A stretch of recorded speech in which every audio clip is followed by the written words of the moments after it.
Oh, di ba? Nakakatuwa naman. Sobra naman. Ang lamig-lamig naman ang umaga natin. Mas pinalamig pa ni John Ivan Josue. Tama ba? Josue.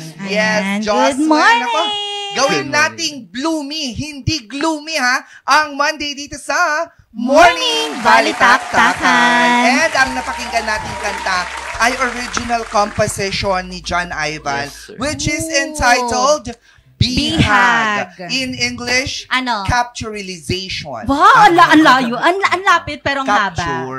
Oo, nakakatuwa naman. Si John Ivan ba ay matagal nang naawit? Yes po, since grade 8. Grade 8. Anong grade? Anong grade mo na ba? Magsa-second year na po. Oh, so it's been parang 4 years. Yes po. Tagal-tagal na. Tagal na. Ito ba yung pinakauna mong kanta na ginawa? Yes po.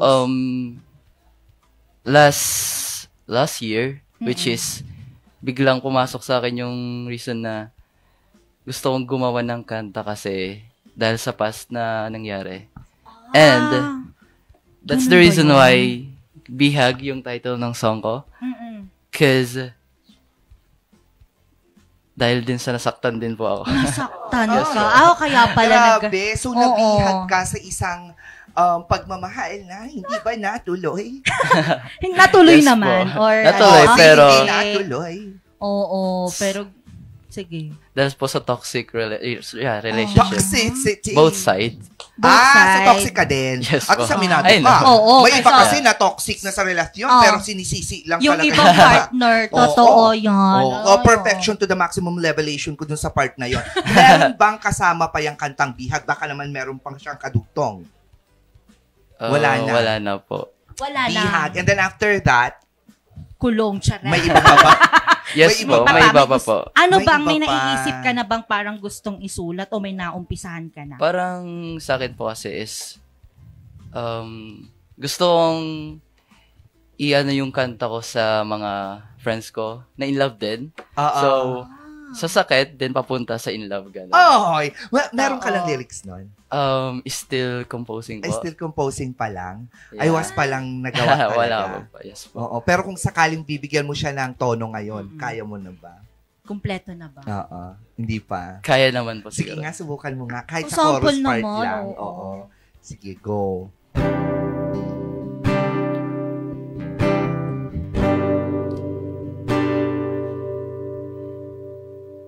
Nakita ko kayo na nagmamahal ng totoo dahil sa mundong ito iba pa rin kayo. Ang sakit, boses oo. niya. Alam mo yung boses mo, ito tissue. Oo. Mala TJ Monterde. Oo, yun yung hinahanap ko kanina pa. Mala TJ Monterde. Pamoira. May pahagod talaga siya. Pero ganyan. Nasali ka ba sa mga contest? Yes po. Barangay po. Yeah. Mga barangay contest. Barangay levels pa lang. Yes po. Oo, pero hindi ka pa nag-city Hindi pa po. Meron yatang niluluto ngayon na competition. Totoo. Diba? May nakita ako recently lang. Try natin sumali. Nanalo ka na naman sa mga barangay levels. Hindi po naka-experience na ganun. Kasi it's got talent po, so different talents yung nangyayari.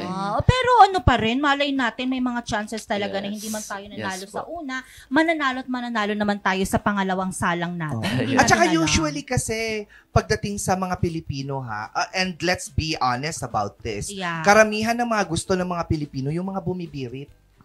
Ang mga gusto nilang mga kanta, ang mga singers, yung tipong halos pamatid ugat na sa leeg ang gusto. Ay, napansin ko din yan actually. Parang sa ibang bansa lang yung mga nakaka-appreciate talaga nung parang mga bossesan ni John Ivan na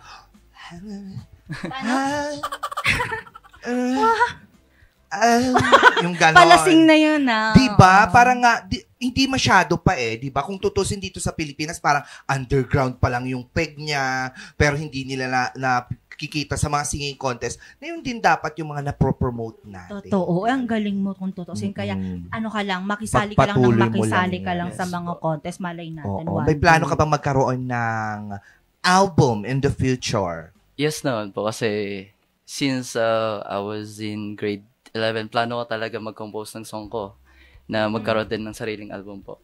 I see. Kasi, nung nagkaroon ako ng event here sa Baguio, kinakabahan po ako kasi first time ko din na tumungtong sa mga ganong events. Oo.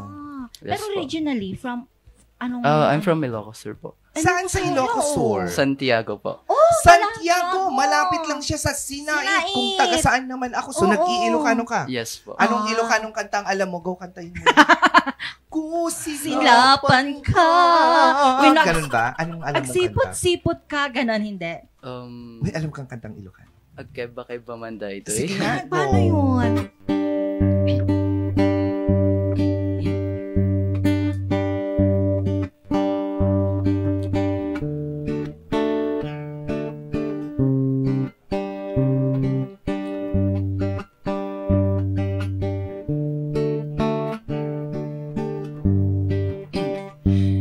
Agkeba-keba man da ito'y barukong ko. No di ka makasangpet o saan ka to'y biyak ko. Papapanaw di soras tirabi napangkan sa manet naghappy-happy. Parang ang dating yung Tapos kaganon ko, ang galing! Ang saya!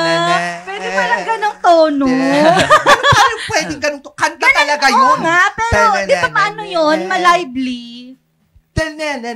Oo, pero ang ganda pwede pala doon. Acoustic version kasi. Oo, ay, ang galing. Galing naman ito. May iba ka pang alam na ibang kanta? Ilocano. May Ilocano? Ajay, Ayun lang. Malang bito. Tapos gawin mo nga siyang ganon. Yung ganon yung boses. Go.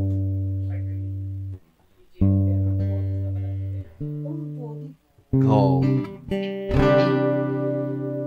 Parang hirap. Malang bigay. Ilukan mo man. Tabintana.